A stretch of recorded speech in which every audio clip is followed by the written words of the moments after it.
శ్రీ సాయి సత్ చరిత్రము 38వ అధ్యాయము. ఓం శ్రీ సాయి నాథాయ నమః. శ్రీ సాయి బాబా జీవిత చరిత్రము 38వ అధ్యాయము. 6వ దినము పారాయణము, మంగళవారము. 1. బాబా వంటపాత్ర. 2. దేవాలయమును గౌరవించుట. 3. కాల లేదా మిశ్రమము. 4. మజ్జిగ. గత అధ్యాయములో బాబాగారి చావడి యుత్సవము వర్ణించితిమి. ఈ అధ్యాయములో మనము బాబా వంటపాత్ర మొదలగువానని గూర్చి చదివెదము. తొలి పలుకు. ఓ సద్గురు సాయి, నీవు పావనమూర్తివి, ప్రపంచమంతటికి ఆనందము కలుగజేసితివి, భక్తులకు మేలు కలుగజేసితివి. నీ పాదముల నాశ్రయించిన వారి బాధలను తొలగించితివి. నిన్ను శరణు జొచ్చిన వారిని ఉదారస్వభావుడవగుటచే వారిని పోషించి రక్షించెదవు. నీ భక్తుల కోరికలు నెరవేర్చుటకు, వారికి మేలు చేయుట కొరకు నీవవతరించెదవు. పవిత్రాత్మైగు ద్రవసారము బ్రహ్మమనేడి యచ్చులో పోయగా దాని నుండి యోగులలో నలంకారమగు సాయి వెడలెను. ఈ సాయి యాత్మారాముడే. స్వచ్ఛమైన దైనికానందమునకు వారు పుట్టినిల్లు. జీవితేచ్ఛ లనియు పొందినవారై వారు భక్తులను నిష్కాములను జేసి విముక్తుల జేసిరి. సాయి దేవా సాయి దేవా సాయి దేవా పరమ పదంలా దొరికెనులే ప్రభుని చరణ సేవా ప్రభుని చరణ సేవా సాయి దేవా సాయి దేవా సాయి దేవా. బాబా వంటపాత్ర. యుగయుగములకు శాస్త్రములు వేర్వేరు సాధనములను ఏర్పాటు చేసియున్నవి. కృతయుగములో తపస్సు, త్రేతాయుగములో జ్ఞానము, ద్వాపరముగములో యజ్ఞము, కలియుగములో దానము చేయవలెనని శాస్త్రములు ఘోషించుచున్నవి. దానములన్నింటిలో అన్నదానమే శ్రేష్టమైనది. మధ్యాహ్నము 12 గంటలకు భోజనము దొరకనిచో మనము చాలా బాధపడెదము. అట్టి పరిస్థితులలో నితర జీవులు కూడా నట్లే బాధపడును. ఈ విషయము తెలిసి ఎవరైతే బీదలకు, ఆకలితోనున్న వారికి భోజనము పెట్టెదరో వారే గొప్ప దాతలు. తైత్తరీయోపనిషత్తు ఇట్లు చెప్పుచున్నది. ఆహారమే పరబ్రహ్మస్వరూపము, ఆహారము నుండియే సమస్త జీవులు ఉద్భవించినవి. చచ్చిన పిమ్మట నవి తిరిగి ఆహారములో ప్రవేశించును. మిట్టమధ్యాహ్నమో మన ఇంటికెవరైనా అతిథి వచ్చినచో వారినాహ్వానించి భోజనము పెట్టుట మన విధి. ఇతర దానములు అనగా ధనము, బట్టలు మొదలగునవి ఇచ్చు నప్పుడు కొంత విచక్షణ కావలెను. కాని యాహార విషయములో నట్టి యాలోచన యనవసరము. మన ఇంటికి మిట్టమధ్యాహ్నమెవరు వచ్చినను వారికి మొట్టమొదట భోజనము పెట్టవలెను.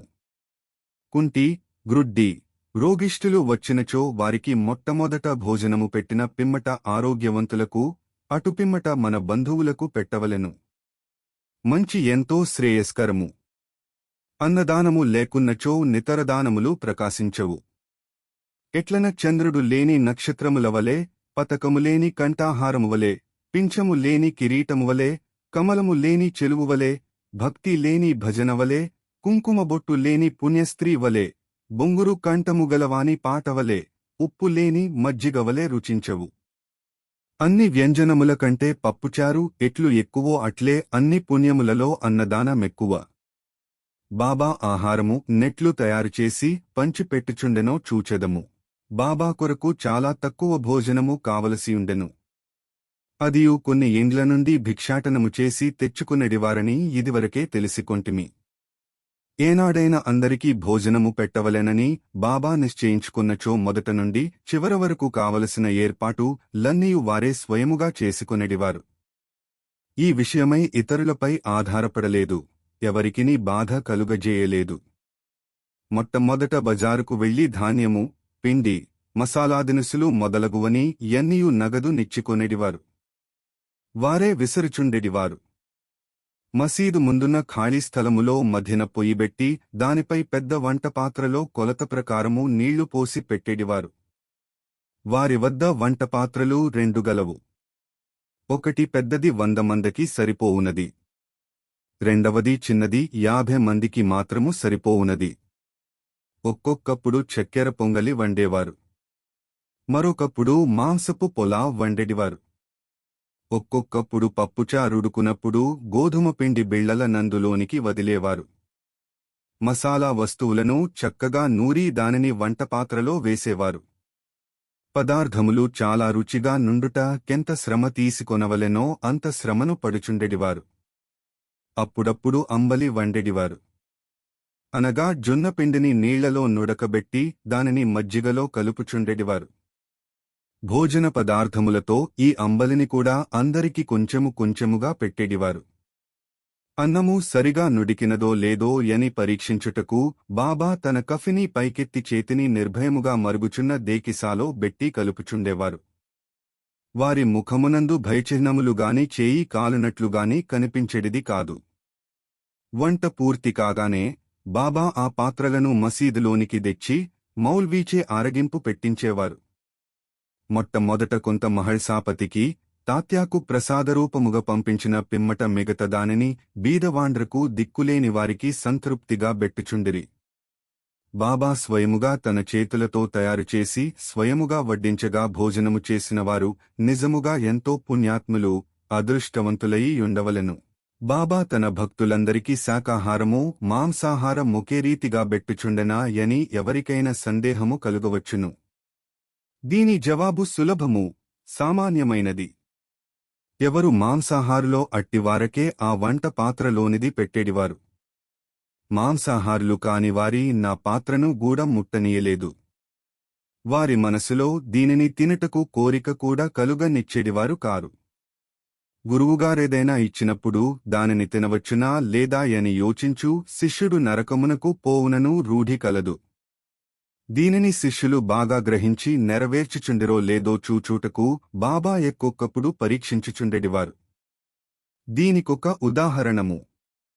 ఒక ఏకాదశినాడు దాదా కేల్కరుకు కొన్ని రూపాయలిచ్చి కొరాల్బాకు పోయి మాంసమును కొని తెమ్మనెను. ఇతడు సనాతనాచార పరాయణుడగు బ్రాహ్మణుడును ఆచారవంతుడును. సద్గురువుకు ధనము, ధాన్యము, వస్త్రములు మొదలగునవి ఇచ్చుట చాలదనియు, కావలసినది అక్షరాల గురువు ఆజ్ఞను పాటించుటే యనియు గురువు ఆజ్ఞానుసారము నెరవేర్చుటయే యనియు, ఇదియే నిజమైన దక్షిణ యనియు, దీనివల్లనే గురువు సంతుష్టి చెందెదరనియూ అతనికి తెలియను. కనుక దాదా కేల్కరు దుస్తులు ధరించి బజారుకు బయలుదేరెను. కాని బాబా అతనిని వెంటనే పిలిచి తానే స్వయముగా పోవలదనియు నింకెవరినైనా పంపుమనెను. అతడు పాండువను నౌకరును బంపెను. వాడు బయలుదేరుట చూచి బాబా వానిని కూడా వెనుకకు పిలిపించి యానాడు మాంసము వండుట మానుకొనిరి. ఇంకొకసారి బాబా దాదా కేల్కరును బిలచి పొయ్యిమీదనున్న పొలావ్ ఉడికినదో లేదో చూడుమనెను. కేల్కర్ దానిని పరీక్షించకయే సరిగానున్నదని జవాబిచ్చెను. అప్పుడు బాబా, నీవు కండ్లతో దానిని చూడలేదు, నాలుకతో రుచి చూడలేదు, రుచిగానున్నదని ఎట్లు చెప్పితివి?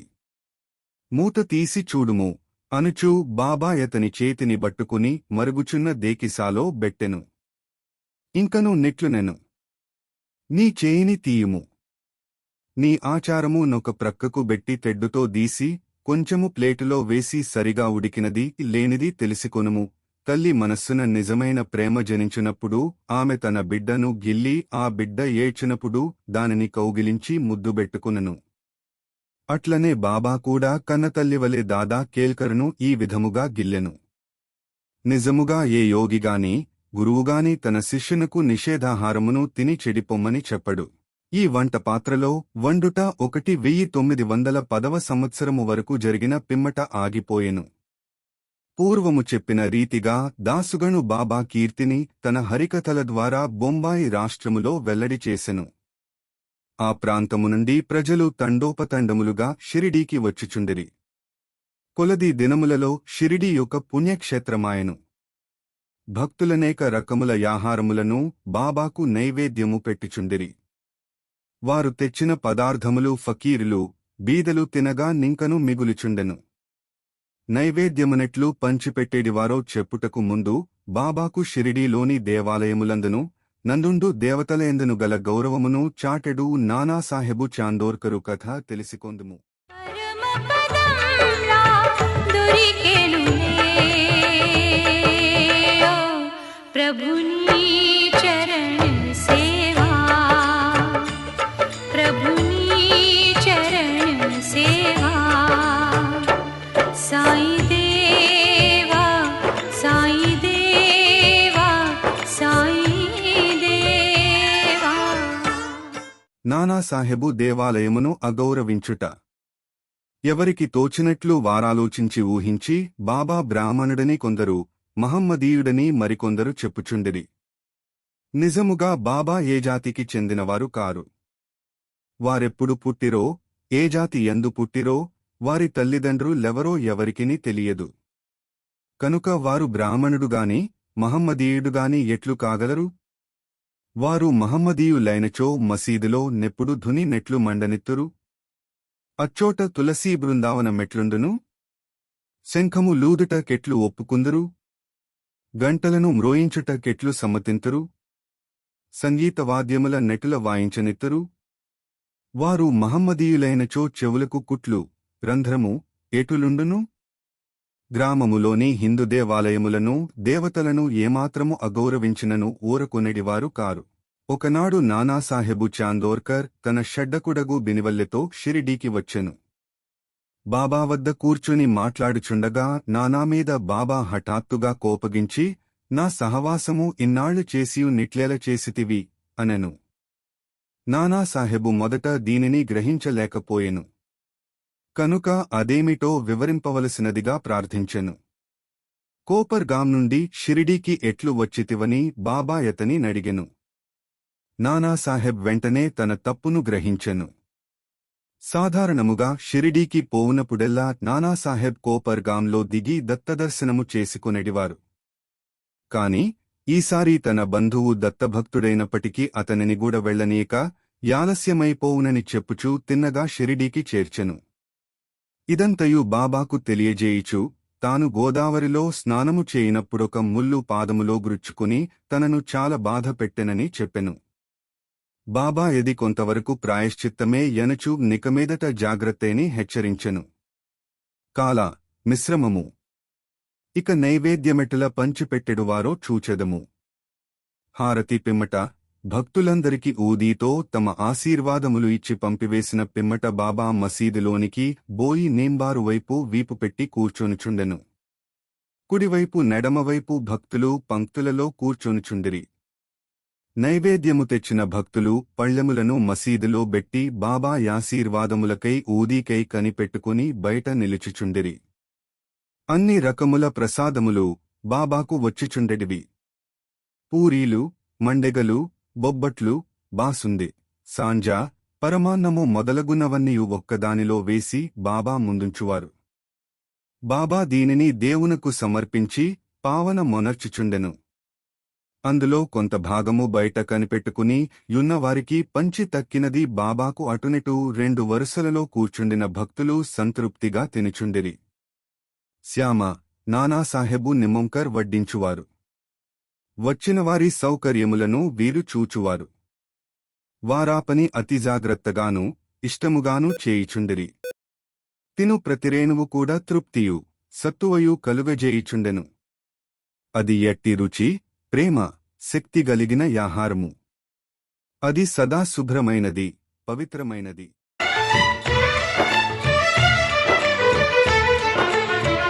నీ పద సన్నిధి నిలువని నాడు, నీ పద సన్నిధి నిలువని నాడు, నిలువదు నిలువదు నా ప్రాణం. మునిమౌళి నీ సంకీర్తనమే, మునిమౌళి నీ సంకీర్తనమే మణిమయ సోపానం. ఒక గిన్నెడు మజ్జిగ. ఒకనాడు హేమాడ్ పంతు మసీదులో నందరితో కడుపునిండా తినెను.